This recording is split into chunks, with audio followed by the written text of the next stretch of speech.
Hello നമ്മൾ ഇന്ന് നോക്കാൻ പോകുന്നത് നമ്മുടെ കെമിസ്ട്രിയിലെ gas laws and mole concept എന്ന് പറയുന്ന ചാപ്റ്ററിലെ പാർട്ട് 2 ആണ്.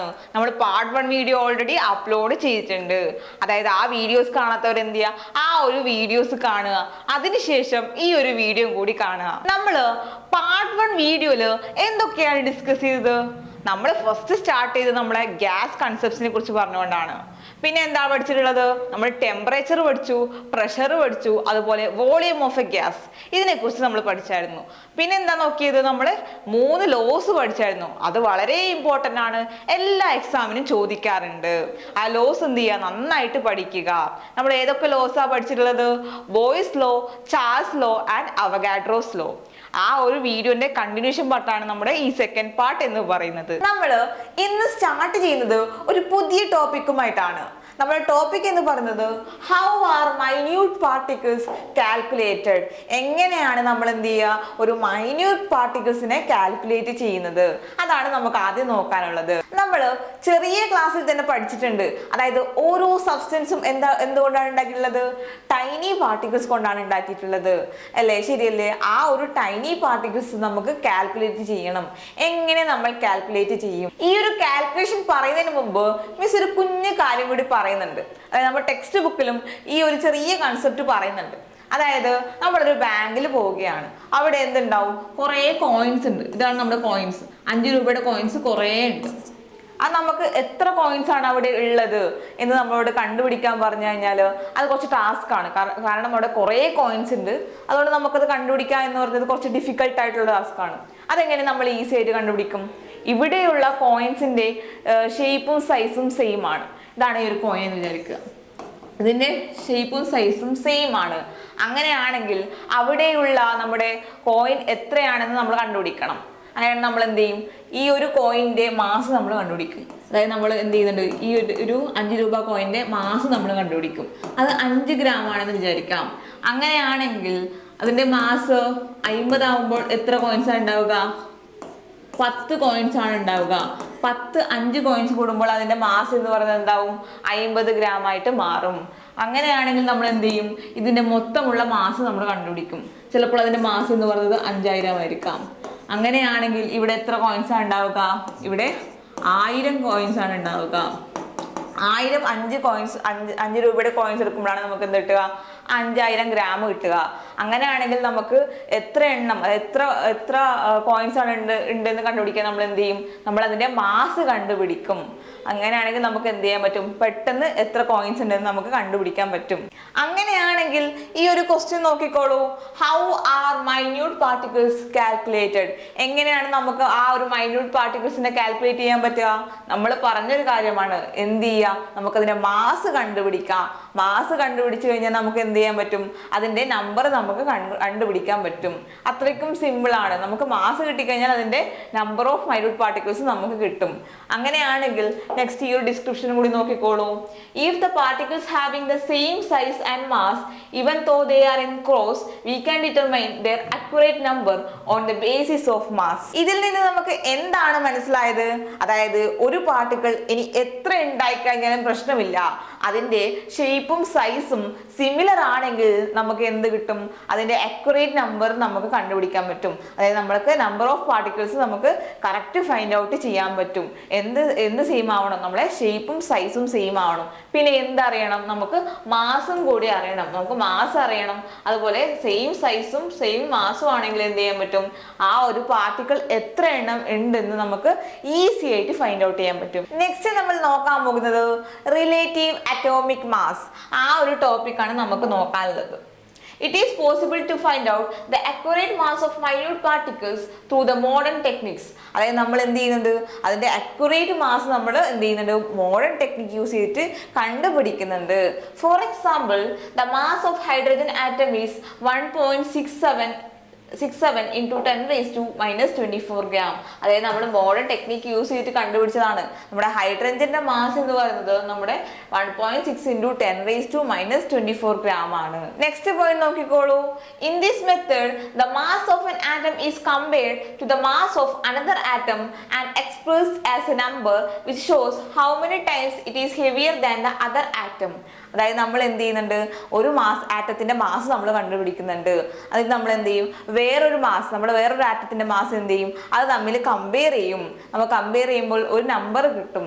ആ നമ്പർ മറ്റേ ആറ്റത്തിനേക്കാൾ എത്ര ടൈംസ് ഹെവിയർ ആണെന്ന് നമ്മൾ നോക്കും. അതായത് നമ്മൾ എക്സാം പേപ്പറൊക്കെ കിട്ടിക്കഴിഞ്ഞാൽ എന്ത് ചെയ്യും, നമ്മൾ മറ്റൊരാളെ വെച്ച് കമ്പയർ ചെയ്യല്ലേ. അതേ പരിപാടിയാണ് നമ്മുടെ റിലേറ്റീവ് അറ്റോമിക് മാസ് എന്ന് പറയുന്നത്. നമ്മൾ എന്ത് ചെയ്യും, നമുക്ക് കിട്ടിയ മാസും വേറൊരു ആറ്റത്തിന്റെ മാസും തമ്മിൽ നമ്മൾ കമ്പയർ ചെയ്യും. എത്ര ടൈംസ് ആണ് അവരെക്കാൾ നമുക്ക് കൂടുതൽ ഉള്ളത് അല്ലെങ്കിൽ ഹെവിയർ ഉള്ളത്.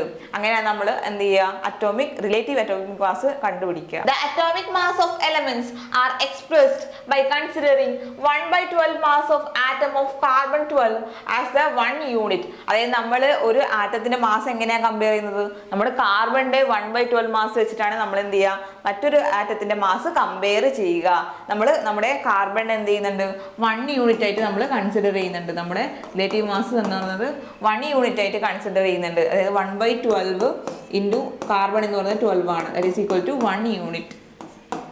ഇങ്ങനെയാണ് നമ്മൾ എന്ത് ചെയ്യുന്നത്, മറ്റൊരു അറ്റോമിക് മാസിനെ നമ്മൾ കമ്പയർ ചെയ്ത് എഴുതുന്നത്. അതാണ് നമ്മുടെ റിലേറ്റീവ് അറ്റോമിക് മാസ് എന്ന് പറയുന്നത്. Next point, when average atomic mass of elements are calculated taking into account the different isotope of elements, the atomic mass of elements may have fractional values. അതായത് നമ്മൾ ഐസോടോപ്പിന്റെ കേസിൽ എന്ത് ചെയ്യുന്നുണ്ട്, നമ്മൾ അറ്റോമിക് മാസ് കണ്ടുപിടിക്കുമ്പോൾ അവിടെ നമുക്ക് കിട്ടുന്നത് ഒരു ഫ്രാക്ഷണൽ വാല്യൂ ആണ്. However, for practical purposes and calculations, most of these values are taken as whole number. അതായത് നമുക്ക് ഈ ഒരു പ്രാക്ടിക്കൽ സെഷൻ എടുക്കുമ്പോൾ എന്ത് ചെയ്യണം, നമുക്ക് ഈ ഒരു ഫ്രാക്ഷൻസ് അവിടെ പറ്റൂല. അപ്പോൾ നമ്മൾ എന്ത് ചെയ്യും, അതിനെ ഒരു വോൾ നമ്പർ ആയിട്ട് നമ്മൾ കൺസിഡർ ചെയ്യും. അതൊരു കുഞ്ഞു പോയിന്റ് ആണ്. അതായത് നമ്മുടെ ഐസോടോപ്പിന്റെ കേസിലൊക്കെ എന്ത് ചെയ്യും, നമ്മൾ അറ്റോമിക് മാസ് കണ്ടുപിടിക്കുമ്പോൾ നമുക്ക് എന്താണ് കിട്ടുക, അവിടെ ഒരു ഫ്രാക്ഷണൽ വാല്യൂ ആണ് നമുക്ക് കിട്ടുക. അതിനെ നമ്മൾ എന്ത് ചെയ്യുന്നുണ്ട്, ഒരു പ്രാക്ടിക്കൽ സെഷൻസ് വരുമ്പോൾ നമുക്ക് അവിടെ ഫ്രാക്ഷണൽ വാല്യൂവിനെ നമ്മൾ എന്ത് ചെയ്യുന്നുണ്ട്, ഒരു വോൾ നമ്പർ ആയിട്ട് നമ്മൾ കൺസിഡർ ചെയ്യുന്നുണ്ട്. ഇത്രയൊക്കെയാണ് നമുക്ക് റിലേറ്റീവ് അറ്റോമിക് മാസ് അതിനെ കുറിച്ച് നമുക്ക് ഡിസ്കസ് ചെയ്യാനുള്ളത്. ഈ ഒരു പോയിന്റ്സ് എന്ത് ചെയ്യാം, ഒന്ന് ഓർത്ത് വെക്കുക. എക്സാമിന് അത്രയ്ക്ക് ഇമ്പോർട്ടന്റ് അല്ല, എന്നാലും ചില സമയത്ത് ചോദിക്കാറുണ്ട്. നെക്സ്റ്റ് നമ്മൾ നോക്കാൻ പോകുന്ന ടോപ്പിക് ആണ് GAM, അതായത് നമ്മുടെ ഗ്രാം അറ്റോമിക് മാസ്. ആ ഒരു ടോപ്പിക്കാണ് നമുക്ക് ഇനി നോക്കാനുള്ളത്. എന്താണ് GAM? The mass of an element in grams equal to its atomic mass is called 1 gram atomic mass. അതായത് നമ്മൾ എന്ത് ചെയ്യുന്നുണ്ട്, നമ്മുടെ അറ്റോമിക് മാസിനെ നമ്മൾ ഗ്രാമിലോട്ട് എക്സ്പ്രസ് ചെയ്യുകയാണ്. അതാണ് GAM എന്ന് വെച്ചാൽ, അല്ലെങ്കിൽ നമ്മുടെ ഗ്രാം അറ്റോമിക് മാസ് എന്ന് പറയുന്നത്. This may also be shortened as 1 gram atom. അതിനെ നമ്മൾ 1 gram atom എന്നും കൂടി നമ്മൾ പറയാറുണ്ട്. നെക്സ്റ്റ് പോയിന്റ് നോക്കിക്കോളൂ. 1 gram atomic mass of any element contain 6.022 into 10⁻23 atoms. ചെറിയൊരു തിരുത്തലുണ്ട് കേട്ടോ. ഇവിടെ നമുക്ക് 10⁻23 ആ വരിക. അത് എഴുതുമ്പോൾ ഒന്ന് മാറിയിട്ടുണ്ട്. അതായത് നമ്മൾ 1 GM എന്ന് പറയുന്നത് അതിൽ എത്രയാണ് നമ്മുടെ നമ്പർ ഓഫ് ആറ്റംസ് ഉണ്ടാവുക, 6.022 into 10⁻23. 1 വേർഡിന് ചോദിക്കാറുണ്ട്, ഇമ്പോർട്ടൻ്റ് ആണ്, സ്റ്റാർ ഇട്ട് വെച്ചോളൂ. ആ ഒരു ക്വസ്റ്റ്യൻ വളരെ ഇമ്പോർട്ടൻ്റ് ആണ്. അതായത് നമ്മുടെ 6.022 into 10⁻23 എന്ന് പറയുന്ന ആ ഒരു വാല്യൂ ഇമ്പോർട്ടൻ്റ് ആണ്. ഏതൊരു എലമെന്റ് എടുത്തു കഴിഞ്ഞാലും അതിന്റെ നമ്പർ ഓഫ് ആറ്റം എന്ന് പറയുന്നത് എപ്പോഴും എത്രയാണ്, 6.022 into 10⁻23 ആണ്. നെക്സ്റ്റ് പോയിന്റ് നോക്കിക്കോളൂ. This number is known as Avogadro number. ഈ പറഞ്ഞ ഒരു വാല്യൂ ഉണ്ടല്ലോ, അതിനെ നമ്മൾ എന്തും കൂടി പറയാറുണ്ട്, അവഗാഡ്രോ നമ്പർ എന്നും കൂടി പറയാറുണ്ട്. This is indicated by as NA. ഇങ്ങനെയാണ് അത് ഇൻഡിക്കേറ്റ് ചെയ്യുന്നത്. നമ്മുടെ അവഗാഡ്രോ നമ്പർ എന്ന് പറയുന്നത് ഇൻഡിക്കേറ്റ് ചെയ്യുന്നത് N എന്ത് ചെയ്യണം, അതിൻ്റെ താഴെ ഒരു സഫിക്സ് ആയിട്ടുള്ള നമ്മൾ A കൊടുത്തിട്ടുണ്ട്. അങ്ങനെയാണ് നമ്മൾ എന്ത് ചെയ്യുക, നമ്മുടെ അവഗാഡ്രോ നമ്പർ ഇൻഡിക്കേറ്റ് ചെയ്യുക. ഈ ഒരു പാർട്ടിൽ നിന്നും പ്രോബ്ലംസ് ചോദിക്കാറുണ്ട്. അതിന് നമുക്ക് എന്ത് വേണം, നമുക്കൊരു ഇക്വേഷൻ വേണം. അതായത് നമ്മളെ നമ്പർ ഓഫ് GAM, അതായത് നമ്മുടെ ഗ്രാം അറ്റോമിക് മാസ് നമുക്ക് എങ്ങനെ ഫൈൻഡ് ചെയ്യാൻ പറ്റും, that is equal to given mass in grams divide by GAM of the element. അതായത് നമുക്ക് നമ്മളെ ഗിവൺ മാസ്, നമുക്കൊരു മാസ് തന്നിട്ടുണ്ടാവും, അതുപോലെ തന്നെ ആ എലമെന്റിന്റെ GAM നമുക്കറിയാം. എങ്കിൽ നമുക്ക് എന്ത് ചെയ്യാൻ പറ്റും, number of gram atomic mass നമുക്ക് കണ്ടുപിടിക്കാൻ പറ്റും. അതിനുള്ള ഫോർമുലയാണ് ഇവിടെ തന്നിട്ടുള്ളത്. ഇതും ഇമ്പോർട്ടന്റ് ആണ്. Number of gram atomic mass is equal to given mass in grams divided by GAM of the element. Next നമുക്ക് നോക്കാനുള്ളത് ഒരു ബോക്സ് ആണ്. അതായത് എലമെന്റ് തന്നിട്ടുണ്ട്, ബാക്കിയുള്ള കുറച്ച് ഡീറ്റെയിൽസ് എന്ത് ചെയ്യണം, നമ്മൾ ഫില്ല് ചെയ്യണം. അതിൽ ഫസ്റ്റ് വൺ നോക്കിക്കോളൂ. നമ്മുടെ കാർബൺ ആണ് നമ്മുടെ ഫസ്റ്റ് എലമെന്റ് എന്ന് പറയുന്നത്. അതിലെ അറ്റോമിക് മാസ് ആണ് ചോദിച്ചിട്ടുള്ളത്.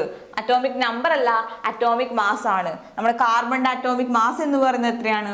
12 ആണ്. നെക്സ്റ്റ് ബോക്സ് നോക്കിക്കോളൂ. Mass in gram. നമ്മൾ എന്ത് ചെയ്യണം? ഗ്രാമിൽ അത് എക്സ്പ്രസ് ചെയ്യണം. ഒന്നുമില്ല, ആ ഒരു അറ്റോമിക് മാസിനെ നമ്മൾ എന്ത് ചെയ്യുന്നുണ്ട്? ഒരു ജിയും കൂടി ആഡ് ചെയ്യുന്നുണ്ട്. നെക്സ്റ്റ് GAM, അതായത് എത്ര GAM ആണ് നമ്മൾ കണ്ടുപിടിക്കണം. നമ്മൾ ഓൾറെഡി പറഞ്ഞു, ഈ ഒരു എലമെന്റിന്റെ മാസിൽ നമ്മൾ എക്സ്പ്രസ് ചെയ്തു. അത് തന്നെയാണ് 1 GAM എന്ന് പറയുന്നത്. ഓക്കെ, ഇനി നമ്പർ ഓഫ് ആറ്റംസ്. നമ്മൾ നേരത്തെ പറഞ്ഞിട്ടുണ്ട്, നമ്പർ ഓഫ് ആറ്റംസ് എന്ന് പറയുന്നത് എത്രയാണോ? 6.022 ഇൻറ്റു 10⁻23. അത് തന്നെയാണ് നമ്മുടെ നമ്പർ ഓഫ് ആറ്റം എന്ന് പറയുന്നത്. അതിന് ചേഞ്ച് ഇല്ല. 0.22 ഇൻറ്റു 10⁻23. നെക്സ്റ്റ് നമുക്ക് നോക്കാനുള്ളത് നമ്മുടെ ഓക്സിജന്റെ കേസാണ്. നമ്മുടെ ഓക്സിജന്റെ അറ്റോമിക് മാസ് എന്ന് പറയുന്നത് എത്രയാണ്? 16 ആണ്. നെക്സ്റ്റ് ബോക്സ് നോക്കിക്കോളൂ. മാസ് ഇൻ ഗ്രാം എന്ത് ചെയ്യണം? ഒരു ജിയും കൂടി എക്സ്ട്രാ ആഡ് ചെയ്യണം, 16G. ഇനി GAM എങ്ങനെയാ പറയാ? 1 GAM.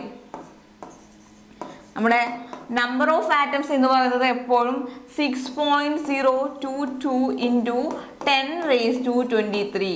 അതിന് ചേഞ്ച് ഇല്ല. അതും കൂടി ഒന്ന് നോക്കി വെക്കുക. അതായത് നമ്മുടെ ആ ഒരു വാല്യൂ എന്ന് പറയുന്നത് അത്രയ്ക്കും ഇമ്പോർട്ടൻ്റ് ആണ്. നെക്സ്റ്റ് നമുക്കൊരു പ്രോബ്ലം ചെയ്യാം. ഈ ഒരു ഇക്വേഷൻ വെച്ചുകൊണ്ടാണ് ആ പ്രോബ്ലം ചെയ്യേണ്ടത്. നോക്കിക്കോളൂ, ഇതാണ് question. 1 GAM sodium means 23 gram sodium. അതായത് സോഡിയം എന്ന് പറയുന്നത് നമ്മുടെ എലമെന്റ് ആണ്. ആ ഒരു എലമെന്റിന്റെ GAM ആണ് നമ്മുടെ 23 ഗ്രാം എന്ന് പറയുന്നത്. This contains 6.022 into 10⁻23 atoms. അതായത് ഇതിനകത്ത് എത്ര ആറ്റംസ് ആണുള്ളത്? ഒരു GM എന്ന് പറയുന്നത് എത്ര ആറ്റംസ് ആണുള്ളത്? അതിൽ 6.022 into 10⁻23. If so, how many GM will be there in 46 gram? അതായത് നമ്മുടെ 46 ഗ്രാം സോഡിയത്തിൽ എത്ര GAM ആണ് ഉള്ളത്? അതാണ് നമ്മുടെ ഒന്നാമത്തെ ക്വസ്റ്റ്യൻ. ഇനി ഒരു ക്വസ്റ്റ്യൻ കൂടി ഉണ്ട്. What about the number of atom in it? അതിൽ എത്രയാണ് നമ്മുടെ നമ്പർ ഓഫ് ആറ്റം വരിക? നമുക്ക് ഇക്വേഷൻ അറിയാം. നമ്മുടെ നമ്പർ ഓഫ് GAM എന്ന് പറയുന്നത് എത്രയാണ്? നമ്മുടെ നമ്പർ ഓഫ് GAM എന്ന് പറയുന്നത് എന്താണ്? That is equal to നമ്മുടെ given mass divided by GAM of the element. ഇതാണ് നമ്മുടെ ഇക്വേഷൻ എന്ന് പറയുന്നത്. നമുക്ക് കണ്ടുപിടിക്കേണ്ടത് നമ്മുടെ നമ്പർ ഓഫ് GAM ആണ്. അങ്ങനെയാണ് ഗിവൺ മാസ് എത്രയാണ്? 46 ആണ്. 46 ആണ് നമുക്ക് ഗിവൺ മാസ് ആയിട്ട് തന്നിട്ടുള്ളത്. അതിൻ്റെ GAM എത്രയാണ്? 23 ആണ്. That is equal to 2. നമ്മുടെ നമ്പർ ഓഫ് GAM എന്ന് പറയുന്നത് 2 GAM ആണ്. നമ്മുടെ നമ്പർ ഓഫ് GAM എന്ന് പറയുന്നത് 2 GAM ആണ്. ഇതാണ് നമ്മുടെ ഫസ്റ്റ് ക്വസ്റ്റ്യൻ്റെ ആൻസർ എന്ന് പറയുന്നത്. രണ്ടാമതൊരു ക്വസ്റ്റ്യൻ കൂടി ഉണ്ടല്ലോ. What about the number of atom in it? അതായത് നമ്മുടെ 1 GAM എന്ന് പറയുന്നതിൽ എത്ര ആറ്റംസ് ഉള്ളത്? 6.022 ഇൻറ്റു 10⁻23. ഇവിടെ എത്ര GAM ആണുള്ളത്? 2 GAM ആണുള്ളത്. അങ്ങനെയാണെങ്കിൽ നമ്പർ ഓഫ് ആറ്റം എന്ന് പറയുന്നത് എത്രയാണ് വരിക? 2 ഇൻറ്റു 6.022 ഇൻറ്റു 10⁻23 ആറ്റംസ് ആണ്. ഇത്രയാണ് നമുക്ക് നമ്പർ ഓഫ് ആറ്റംസ് ആയിട്ട് വരിക. 1 GAM എന്ന് പറയുന്നത് 6.022 ഇൻറ്റു 10⁻23 ആണ്. ഇവിടെ നമുക്ക് എത്രയാണ് വരുന്നത്? 2 GAM ആണ്. അതുകൊണ്ട് 2 ഇൻറ്റു 6.022 ഇൻറ്റു 10⁻23. അതാണ് നമ്മുടെ ആൻസർ വരിക. നെക്സ്റ്റ് നമുക്ക് നോക്കാനുള്ളത് 1 മോൾ ആറ്റം എന്ന് പറയുന്ന ഒരു ടോപ്പിക്കാണ്. വളരെ സിമ്പിൾ ആയിട്ടുള്ള ഒരു ടോപ്പിക്കാണ്. നമ്മൾ ഡിസ്കസ് ചെയ്ത ആ ഒരു കാര്യം തന്നെയാണ് അവിടെയും പറയുന്നത്. Okay, 1 mole of atom. എന്താണ് 1 മോൾ ഓഫ് ആറ്റം എന്ന് വെച്ചാൽ? അതായത് നമ്മൾ ഓൾറെഡി പറഞ്ഞു, നമ്മുടെ കാർബണിന്റെ അറ്റോമിക് മാസ് എന്ന് പറയുന്നത് 12 ആണ്. നമ്മുടെ 12 ഗ്രാം ആണ് നമ്മുടെ കാർബണിന്റെ അറ്റോമിക് മാസ് എന്ന് പറയുന്നത്. അതിന്റെ ഗ്രാം ആയിട്ട് എക്സ്പ്രസ് ചെയ്യുമ്പോൾ നമ്മുടെ മാസ് ഇൻ ഗ്രാം ആയിട്ട് മാറി. അത് തന്നെയാണ് നമ്മൾ 1 GAM എന്ന് പറയുന്നത്. അതിലെ നമ്പർ ഓഫ് മോളിക്യൂൾസ് അല്ലെങ്കിൽ നമ്പർ ഓഫ് ആറ്റംസ് എന്ന് പറയുന്നത് എത്രയാണ്? 6.022 ഇൻറ്റു 10⁻23. ഇതാണ് നമ്മുടെ നമ്പർ ഓഫ് ആറ്റംസ് എന്ന് പറഞ്ഞിട്ടുള്ളത്. ഇതിനെ തന്നെയാണ് നമ്മൾ എന്ത് പറയുന്നത്? 1 മോൾ ഓഫ് ആറ്റം എന്ന് പറയുന്നത്. അതായത് 6.022 ഇൻറ്റു 10⁻23. നമ്മൾ 10⁻23 ഉള്ള ആറ്റത്തെയാണ് നമ്മൾ എന്ത് പറയുക? 1 മോൾ ഓഫ് ആറ്റം എന്ന് പറയുന്നത്. നമ്മൾ 1 GAM എന്ന് പറയുന്നതിൽ എത്രയാണുള്ളത്? 6.022 ഇൻറ്റു 10⁻23 ആറ്റംസ് ആണ്. അങ്ങനെയുള്ള ഒന്നിനെയാണ് നമ്മൾ എന്ത് പറയുക? 1 മോൾ ഓഫ് ആറ്റം എന്ന് പറയുന്നത്. ഇതും 1 വേർഡിന് ചോദിക്കാറുണ്ട്. ഇമ്പോർട്ടൻ്റ് ആണ്. ഈ ഒരു വാല്യൂ എപ്പോഴും ഇമ്പോർട്ടൻ്റ് ആണ്. 1 മോൾ എന്ന് വെച്ചാൽ എന്താണ്? 6.022 ഇൻറ്റു 10⁻23. നെക്സ്റ്റ് നമുക്ക് നോക്കാനുള്ള ടോപ്പിക് ആണ് GMM, അതായത് നമ്മുടെ ഗ്രാം മോളിക്കുലാർ മാസ്. നമ്മൾ ഓൾറെഡി GAM ഡിസ്കസ് ചെയ്തിട്ടുണ്ട്. ഇനി നോക്കാൻ പോകുന്നത് GMM ആണ്. അതിനു മുമ്പ് നമ്മൾ അറിയേണ്ടതാണ് മോളിക്കുലാർ മാസ്. അതായത് ഒരു മോളിക്യൂളിന്റെ മാസ് ആണ് നമ്മൾ എന്ത് പറയുക? മോളിക്കുലാർ മാസ് എന്ന് പറയുക. അതൊന്ന് ഓർത്ത് വെക്കുക. നമ്മൾ എന്ത് ചെയ്യുന്നുണ്ട്? നമ്മൾ ഓക്സിജൻ എടുക്കുകയാണ്. നമ്മുടെ ഓക്സിജൻ എന്ത് ചെയ്യുന്നുണ്ട്? ഇതൊരു മോളിക്യൂളാണ്. നമ്മുടെ ഓക്സിജൻ ഇപ്പോൾ മോളിക്യൂളിലാണുള്ളത്. അതിന്റെ മാസ് എന്ന് വെച്ചാൽ നമ്മുടെ മോളിക്യൂളിന്റെ മാസ് ആണ്. ഇതിന്റെ മോളിക്കുലാർ മാസ് എന്ന് വെച്ചാൽ ഈ ഒരു മോളിക്യൂളിന്റെ മാസ് ആണ് നമ്മൾ മോളിക്കുലാർ മാസ് എന്ന് പറയുന്നത്. ഇനി എന്താണ് GMM? The amount of substance in gram equal to its molecular mass is called gram molecular mass. അതായത് നമ്മൾ എന്ത് ചെയ്യുന്നുണ്ട്? നമ്മുടെ മോളിക്കുലാറിന്റെ മാസിന് എന്ത് ചെയ്യുന്നുണ്ട്? നമ്മൾ ഗ്രാമിലോട്ട് എക്സ്പ്രസ് ചെയ്യുന്നുണ്ട്. അതിനെയാണ് നമ്മൾ എന്ത് പറയുക? GMM അല്ലെങ്കിൽ ഗ്രാം മോളിക്കുലാർ മാസ് എന്ന് പറയുന്നത്. നെക്സ്റ്റ് പോയിന്റ് നോക്കിക്കോളൂ. 1 gram molecular mass of any substance contain Avogadro number of molecules. അതായത് നമ്മുടെ 1 GMM എന്ന് പറയുന്നത് അതിൽ എത്ര നമ്പർ ഓഫ് ആറ്റംസ് ആണുള്ളത്? 0.022 ഇൻറ്റു 10⁻23 ആറ്റംസ് ആണ്. നമ്മുടെ 1 GMൽ എത്ര ആറ്റംസ് ആണ് ഉണ്ടാകുക? 6.022 ഇൻറ്റു 10⁻23 ആറ്റംസ് ആണ്. എക്സാമിന് നമ്മളോട് ചോദിക്കുക പ്രോബ്ലംസ് ആണ്. അതായത് നമുക്ക് GMM ഫൈൻഡ് ഔട്ട് ചെയ്യാൻ ചോദിക്കാറുണ്ട്. Number of GMM. അങ്ങനെയാണെങ്കിൽ ഇക്വേഷൻ എങ്ങനെയാ വരിക? Number of gram molecular mass is equal to given mass in grams divided by gram molecular mass. അതായത് നമുക്ക് തന്നിരിക്കുന്ന മാസിനെ നമ്മൾ എന്ത് ചെയ്യുന്നുണ്ട്?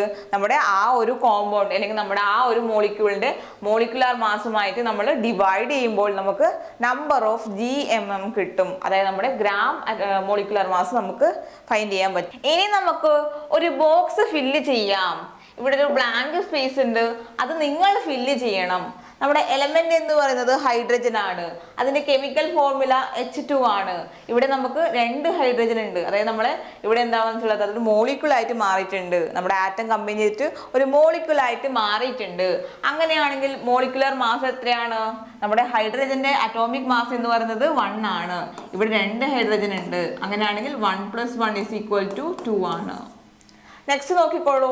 നെക്സ്റ്റ് എലമെന്റ് എന്ന് പറയുന്നത് നമ്മുടെ ഓക്സിജൻ ആണ്. ഇവിടെ നമ്മൾ 2 ഓക്സിജൻ ആണ് ഉള്ളത്. അങ്ങനെയാണ് അത് മോളിക്യൂളായിട്ട് മാറിയിട്ടുള്ളത്. അങ്ങനെയാണെങ്കിൽ മോളിക്കുലാർ മാസ് എത്രയാണ്? നമ്മുടെ ഓക്സിജൻ അറ്റോമിക് മാസ് എന്ന് പറയുന്നത് 16 ആണ്. 16 + 16 എത്രയാണ്? 32 ആണ്. 32 ആണ് അതിന്റെ മോളിക്കുലാർ മാസ് എന്ന് പറയുന്നത്. നെക്സ്റ്റ് നമ്മുടെ വാട്ടർ ആണ്. അതിന്റെ കെമിക്കൽ ഫോർമുല എന്ന് പറയുന്നത് H2O ആണ്. നമ്മൾ H2 ഓൾറെഡി ഫൈൻഡ് ഔട്ട് ചെയ്തിട്ടുണ്ട്. 2 ആണ് അതിന്റെ മോളിക്കുലാർ മാസ് എന്ന് പറയുന്നത്. പ്ലസ് നമ്മുടെ ഓക്സിജൻ ഉണ്ട്. നമുക്ക് ഒരു ഓക്സിജൻ ആണുള്ളത്. അപ്പോൾ 16 ആണ്. 16 + 2 = 18. 18 ആണ് നമ്മുടെ മോളിക്കുലാർ മാസ് എന്ന് പറയുന്നത്. നെക്സ്റ്റ് നമ്മുടെ അമോണിയ ആണ്. NH3. നമ്മുടെ അമോണിയ എന്ന് പറയുന്നത് എന്നിന്റെ നമ്മുടെ മോളിക്കുലാർ മാസ് നമ്മുടെ അറ്റോമിക് മാസ് എന്ന് പറയുന്നത് എത്രയാണ്? നമ്മുടെ അറ്റോമിക് മാസ് എന്ന് പറയുന്നത് 14 ആണ്. 14 പ്ലസ് നമ്മുടെ ഹൈഡ്രജൻ ഇപ്പോൾ എത്രയുള്ളത്? 3 ആണുള്ളത്. നമ്മുടെ ഒരു ഹൈഡ്രജന്റെ അറ്റോമിക് മാസ് എന്ന് പറയുന്നത് 1 ആണ്. ഇപ്പോൾ 3 ആണുള്ളത്. എത്രയാണ് വരുന്നത്? 14 + 3 എത്രയാണ്? 17 ആണ്. ഇങ്ങനെയാണ് നമ്മൾ എന്ത് എഴുതുക? നമ്മൾ മോളിക്കുലാർ മാസ് എഴുതുക. നെക്സ്റ്റ് നമുക്ക് ഒരു ടേബിളും കൂടി ഫില്ല് ചെയ്യാനുണ്ട്. ഇതാണ് നമ്മുടെ ടേബിൾ. എലമെന്റ് മോളിക്കുലർ മാസ് നമുക്ക് തന്നിട്ടുണ്ട്. നമുക്ക് ഫൈൻഡ് ഔട്ട് ചെയ്യേണ്ടത് GMM മാത്രമല്ല നമ്മുടെ നമ്പർ ഓഫ് മോളിക്യൂൾസ്. ഇങ്ങനെ രണ്ട് ബോക്സ് ആണ് നമുക്ക് ഫില്ല് ചെയ്യാനുള്ളത്. അതിൽ ഫസ്റ്റ് വൺ നോക്കിക്കോളൂ. നമ്മുടെ ഹൈഡ്രജൻ ആണ് നമ്മുടെ ഫസ്റ്റ് എലമെന്റ് എന്ന് പറയുന്നത്. അതിന്റെ മോളിക്കുലർ മാസ് എന്ന് പറയുന്നത് എത്രയാണ്? 2 ആണ്. അപ്പോൾ നമ്മൾ അതിനെ ഗ്രാമിൽ എക്സ്പ്രസ് ചെയ്യുമ്പോൾ ആ ഗ്രാം എന്ന് പറയുന്നത് 2 ഗ്രാം ആണ്. അങ്ങനെയാണെങ്കിൽ എത്ര GMM ആണ് വരിക? 1 GMM ആണ് വരിക. അതായത് നമ്മുടെ 2 ഗ്രാം ഉള്ള ഹൈഡ്രജൻ എന്ന് പറയുന്നത് 1 GMM ആണ്. ഈ നമ്പർ ഓഫ് മോളിക്യൂൾസ് നമ്മൾ ഓൾറെഡി പറഞ്ഞതാണ്. നമ്മുടെ നമ്പർ ഓഫ് മോളിക്യൂൾസ് എന്ന് പറയുന്നത് എത്രയാണ്? 6.022 ഇൻറ്റു 10⁻23 ആണ്. ഇതാണ് നമ്മുടെ നമ്പർ ഓഫ് മോളിക്യൂൾസ് എന്ന് പറയുന്നത്. നെക്സ്റ്റ് നമ്മുടെ ഓക്സിജൻ ആണ്. നമ്മുടെ സെക്കൻഡ് എലമെന്റ് എന്ന് പറയുന്നത് ഓക്സിജൻ ആണ്. അതിന്റെ മോളിക്കുലർ മാസ് എന്ന് പറയുന്നത് 32 ആണ്. എത്ര GMM വരിക? 1 GMM ആണ് വരിക. 1 GMM. അതിന്റെ നമ്പർ ഓഫ് മോളിക്യൂൾസ് എന്ന് പറയുന്നത് 6.022 ഇൻറ്റു 10⁻23 ആണ്. നെക്സ്റ്റ് നമ്മുടെ വാട്ടർ ആണ്. H2O വാട്ടർ ആണ്. അതിന്റെ മോളിക്കുലർ മാസ് എന്ന് പറയുന്നത് 28 ആണ്. ഇവിടെ നമുക്ക് എത്ര GMM കിട്ടുക? 1 GMM ആണ് കിട്ടുക. സെയിം ആൻസർ ആണ്. നമ്മുടെ നമ്പർ ഓഫ് മോളിക്യൂൾസ് എന്ന് പറയുന്നത് 6.022 ഇൻറ്റു 10⁻23 ആണ്. നെക്സ്റ്റ് എലമെന്റ് ഏതാണ്? അത് നമ്മുടെ അമോണിയ ആണ്. NH3. അതിന്റെ മോളിക്കുലർ മാസ് എന്ന് പറയുന്നത് 18 ആണ്. നമ്മുടെ GMM എന്ന് പറയുന്നത് സെയിം 1 GMM ആണ്. അതുപോലെ നമ്പർ ഓഫ് മോളിക്യൂൾസ് എന്ന് പറയുന്നതും സെയിം ആണ്. 6.022 ഇൻറ്റു 10⁻27. നമ്മുടെ നൈട്രജന്റെ കേസിലും അങ്ങനെ തന്നെയാണ് വരിക. GMM എന്ന് പറയുന്നത് 1 ആണ്. കാരണം നമ്മുടെ 17 ആണ് നമ്മുടെ മോളിക്കുലർ മാസ് എന്ന് പറയുന്നത്. നെക്സ്റ്റ് നമ്മുടെ നമ്പർ ഓഫ് മോളിക്യൂൾസ് എന്ന് പറയുന്നത് 6.022 ഇൻറ്റു 10⁻27. നെക്സ്റ്റ് നമുക്ക് നോക്കാനുള്ളത് ഒരു 3 ക്വസ്റ്റ്യൻസ് ആണ്. ഈ ഒരു ടേബിൾ നോക്കിക്കഴിഞ്ഞാൽ അതിന്റെ ആൻസേഴ്സ് നമുക്ക് കിട്ടും. What is the molecular mass of oxygen? അതായത് നമ്മുടെ ഓക്സിജന്റെ മോളിക്കുലർ മാസ് ഏതാണ്? 32 ആണ്. നമ്മൾ ഓൾറെഡി ബോക്സിൽ കണ്ടതാണ്. 32 ആണ് നമ്മുടെ മോളിക്കുലർ മാസ് വരിക. Next, how many GMM present in 32 gram oxygen? അതായത് എത്രയാണ് GMM വരിക 32-ല്? 1 GMM ആണ് വരിക. 1 GMM ആണ് നമ്മുടെ ആൻസർ ആയിട്ട് വരുന്നത്. നെക്സ്റ്റ് ക്വസ്റ്റ്യൻ നോക്കിക്കോളൂ. How many molecules R present in it? അതിൽ എത്ര മോളിക്യൂൾസ് ആണ് പ്രസന്റ് ചെയ്തിട്ടുള്ളത്? 6.022 ഇൻറ്റു 10⁻23. അതാണ് നമ്മുടെ ആൻസർ എന്ന് പറയുന്നത്. 6.022 ഇൻറ്റു 10⁻23 ആണ് നമ്മുടെ ആൻസർ എന്ന് പറയുന്നത്. അത്രയും മോളിക്യൂൾസ് ആണ് അതിലുള്ളത്. നെക്സ്റ്റ് നമുക്കൊരു പ്രോബ്ലം നോക്കാം. GMMന്റെ പ്രോബ്ലം ആണ് നമ്മൾ നോക്കുന്നത്. അതായത് നമുക്ക് നമ്പർ ഓഫ് GMM ആണ് കണ്ടുപിടിക്കേണ്ടത്. Number of GMM. ഓക്കെ, നമുക്ക് ക്വസ്റ്റ്യൻ നോക്കാം. 1 GMM ഓക്സിജൻ ഈസ് 32. അതായത് 1 GMM ഓക്സിജൻ എന്ന് പറയുന്നത് 32 ഗ്രാം ആണ്. This contain 6.022 into 10⁻23 oxygen molecules. അതായത് നമ്മുടെ നമ്പർ ഓഫ് മോളിക്യൂൾസ് എന്ന് പറയുന്നത് 6.022 ഇൻറ്റു 10⁻23 ആണ്. How many GMM are there in oxygen? അങ്ങനെയാണെങ്കിൽ എത്ര GMM ആണ് നമ്മുടെ 64 ഗ്രാം ഓക്സിജൻ ഉള്ളത്? അതാണ് നമുക്ക് ഫൈൻഡ് ഔട്ട് ചെയ്യേണ്ടത്. അതായത് നമുക്ക് ഫൈൻഡ് ഔട്ട് ചെയ്യേണ്ടത് നമ്പർ ഓഫ് GMM ആണ്. അതിന്റെ ഇക്വേഷൻ എന്താണ്? നമുക്ക് given GMM divided by GMM of element. GMM of element ആണ്. ഓക്കെ, നമുക്ക് എത്രയാണ് തന്നിട്ടുള്ളത്? 62 ആണ് നമുക്ക് തന്നിട്ടുള്ളത്. 62 ഡിവൈഡഡ് ബൈ നമ്മുടെ എലമെന്റിന്റെ GMM എന്ന് പറയുന്നത് എത്രയാണ്? 32 ആണ്. 64 ആണ്. 64 ആണ് നമുക്ക് ഗിവൺ ആയിട്ടുള്ളത്. 32 ആണ് അതിന്റെ വാല്യൂ എന്ന് പറയുന്നത്. അങ്ങനെയാണെങ്കിൽ നമുക്ക് എത്ര കിട്ടുക? 2 GMM ആണ് നമുക്ക് ആൻസർ വരിക. 2 GMM ആണ് നമുക്ക് ആൻസർ വരിക. ഇനി ഒന്നും കൂടി നമുക്ക് ഫൈൻഡ് ചെയ്യാനുണ്ട്. How many molecules R present? അതായത് നമുക്ക് 2 GMM ആണുള്ളത്. ഒരു GMM-ലാണെങ്കിൽ 6.022 ഇൻറ്റു 10⁻23 ആണ്. അപ്പോൾ നമുക്ക് ഇപ്പോൾ ഉള്ളത് 2 GMM ആണ്. അങ്ങനെയാണെങ്കിൽ നമ്പർ ഓഫ് മോളിക്യൂൾസ് എന്ന് പറയുന്നത് is equal to 2 into 6.022 into 10⁻23 ആണ് ആൻസർ വരിക.